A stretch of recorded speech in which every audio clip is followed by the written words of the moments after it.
नमस्कार, आप देख रहे हैं दर्श न्यूज। मैं हूं आपके साथ रितेश शर्मा। बिहार में पूर्णिया के चर्चित गोपाल यादुका हत्याकांड में जदयू की पूर्व विधायक और वर्तमान में राजद की प्रदेश उपाध्यक्ष बीमा भारती पर प्रशासन का शिकंजा आखिर कस ही गया है। शुक्रवार को पुलिस ने कोर्ट के आदेश के बाद बीमा भारती के घर की कुर्की जब्ती कर ली। गौर करने वाली बात है कि बीमा भारती पर कानून का शिकंजा अचानक नहीं कसा। बीमा भारती की तरफ से एक के बाद एक कई गलतियां हुई, जिसके बाद वो कानूनी शिकंजे में फंसती चली गई हैं। नमस्कार, आप देख रहे हैं दर्श न्यूज। मैं हूं आपके साथ रितेश शर्मा। बिहार में पूर्व विधायक बीमा भारती के खिलाफ पुलिस ने बड़ी कार्रवाई की है। पूर्णिया पुलिस ने उनके घर की कुर्की जब्ती की है। कोर्ट के आदेश पर यह एक्शन भवानीपुर के चर्चित व्यवसायी गोपाल यादुका हत्याकांड में हुआ है। इसमें पुलिस ने बीमा भारती के पति अवधेश मंडल और बेटे राजा मंडल को आरोपी बनाया था। अवधेश ने कोर्ट में सरेंडर कर दिया था।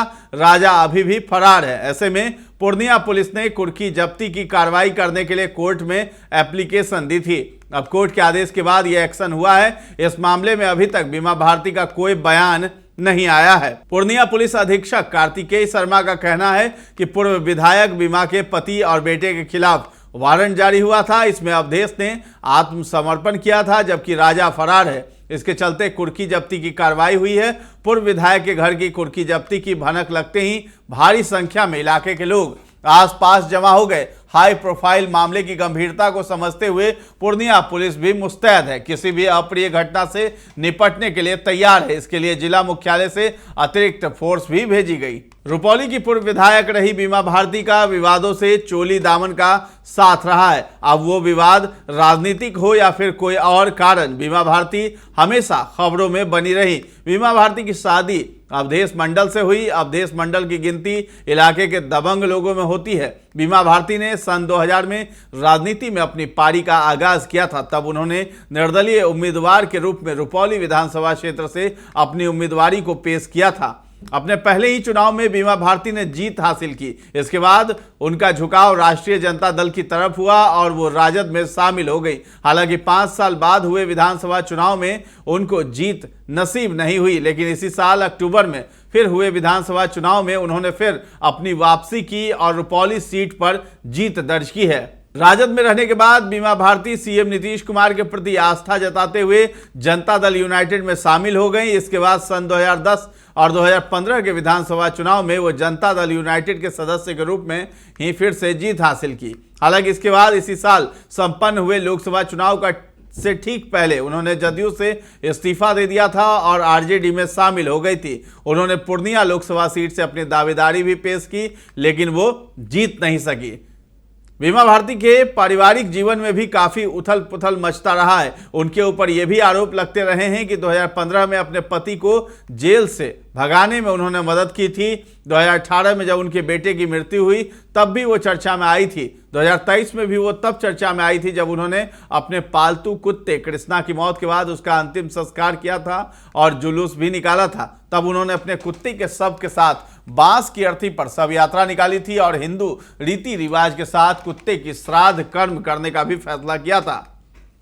बीमा भारती बिहार सरकार में गन्ना उद्योग मंत्री भी रह चुकी हैं। इसी साल जून महीने में बीमा भारती तब चर्चा में आई थी जब पटना के उनके सरकारी आवास पर पूर्णिया पुलिस पहुंची थी। तब बीमा भारती ने आरोप लगाया था कि उनको राज्य सरकार और नीतीश कुमार के इशारे पर तंग किया जा रहा है। पूर्णिया पुलिस व्यवसायी गोपाल यादुका के मर्डर के मामले में बीमा भारती के पटना स्थित आवास पर पहुंची थी। इस मामले में बीमा भारती का बेटा आरोपी है। पटना में बीमा भारती के घर जब पूर्णिया पुलिस पहुंची थी तब तक उनका नाम रुपौली विधानसभा उपचुनाव में राजद उम्मीदवार के रूप में लगभग तय हो चुका था। तब ये भी बात सामने आई थी कि हत्या के मामले में पूर्णिया पुलिस बीमा भारती के बेटे की तलाश में पटना पहुंची थी। हालांकि तब जब पूर्णिया पुलिस पटना स्थित बीमा भारती के आवास पर पहुंची थी तब बीमा भारती ने इसका कड़ा विरोध भी किया था। अब ये भी जान लीजिए कि बिजनेसमैन गोपाल यादुका कौन थे। बता दें कि पूर्णिया के भवानीपुर बाजार में 2 जून 2024 को व्यापारी गोपाल यादुका की हत्या कर दी गई थी। इस मामले में पुलिस ने बीमा भारती के बेटे राजा की तलाश करती हुई उसके घर तक पहुंची थी। गोपाल यादव का पूर्णिया के भवानीपुर इलाके के एक चर्चित पेंट के व्यापारी थे। अपराधियों ने उनकी तब हत्या कर दी थी जब वो अपने दुकान में ही थे। अपराधी ग्राहक बनकर आए थे और गोपाल यादुका के सिर में गोली मार दी थी। तब मृतक के भाई ने बताया था कि एक पुराना भूमि विवाद चल रहा था, लेकिन हत्या किस कारण से हुई ये जानकारी नहीं मिल पाई थी। बीमा भारती के बेटे राजा पर यह आरोप लगा था कि उसने ही व्यापारी की हत्या करने के लिए शूटरों का इंतजाम किया था। हत्या के बाद वो फरार हो गया। बताया जाता है कि गोपाल यादुका का संजय नाम के किसी व्यक्ति से भूमि विवाद था।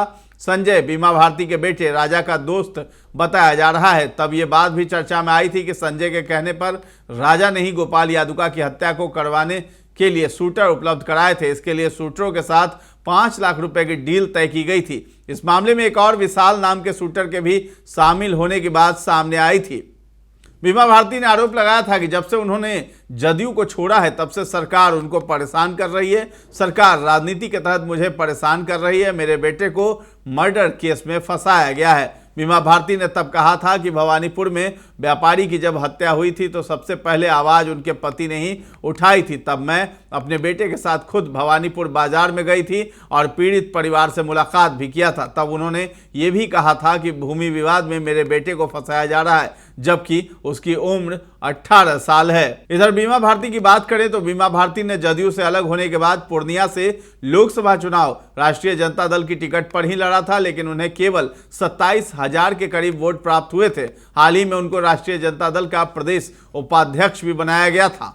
अब जो है बीमा भारती की मुश्किलें बढ़ गई हैं, क्योंकि उनके घर की कुर्की जब्ती हो गई है और पुलिस जो है सोफे, टीवी सब कुछ उठा करके ले गई है। तो यही कहा जा रहा है कि जदयू से बगावत करने पर यह सिला मिला है बीमा भारती और उसके परिवार को। उसका बेटा अभी भी फरार है, पुलिस उसे खोज रही है और बीमा भारती के घर की कुर्की जब्ती भी हो गई है। तो ये भी कहा जा रहा है कि अब कहीं की भी नहीं रह गई है बीमा भारती।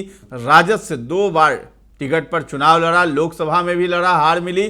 फिर उपचुनाव हुए रुपौली विधानसभा सीट पर, वहां भी उन्हें करारी हार मिली, जिसके बाद बीमा भारती का राजनीतिक करियर भी दांव पर लग गया है। यानी अब उनका करियर भी खत्म होने वाला है और अब ये एक्शन सरकार की तरफ से उनके घर की कुर्की जब्ती ये बता रहा है कि जदयू से बगावत करना उनको ठीक नहीं होगा और जदयू से बगावत करने का ही ये सिला मिला है बीमा भारती को। तो फिलहाल इस खबर में इतना ही है। दर्श न्यूज के साथ बने रहें और अभी तक हमारे चैनल को आपने सब्सक्राइब नहीं किया है तो जरूर कर लें। धन्यवाद।